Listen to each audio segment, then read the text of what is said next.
Update for you on an I-team investigation that exposed problems for people in wheelchairs being able to vote in Richmond County. It's now getting even more results. Last night, the Board of Elections promised they will put the place at the center of our investigation at the top of their priority list. That's where our Kelly Wiley is right now. Kelly, this is big news.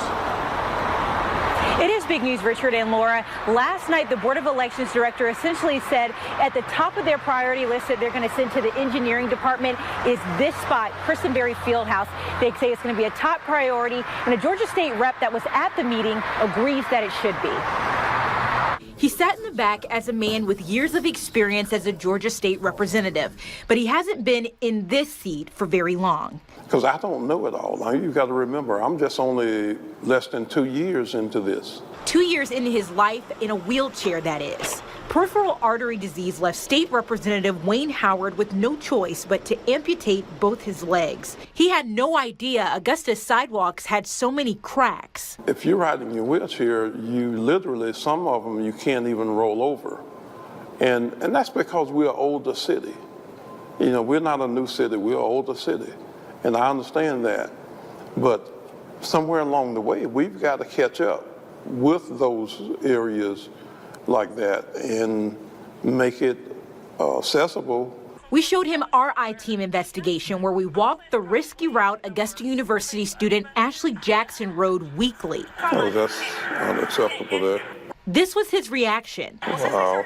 Yeah, I know it's not a requirement, but it should be some compassion. You never know what the future holds for anyone else or someone else is not brave enough to come out.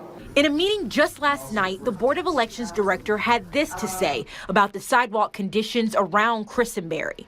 We are very eager to make suggestions or make recommendations to the engineering department for prioritization of repairs. And you can take away a guarantee that that particular facility will be at the very top of those recommendations. What are some next steps you want to see? Board of Elections, some of this is out of their purview. They can make the request, but it really boils down to what will we as elected officials, what will we do?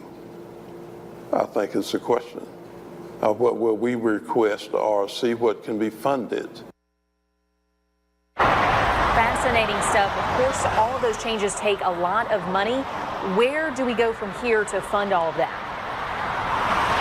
Well, that was a big thing that I talked about with Representative Howard today. We talked about that at the meeting yesterday, too. The engineering department said if they funded all 80 areas that they think are priorities, it would cost more than $100 million for the city and the county to do that. So, yes, it is going to require a lot of money. Now, each year we learned they get a certain amount of funding to work on these ADA rehabilitation projects and sidewalks.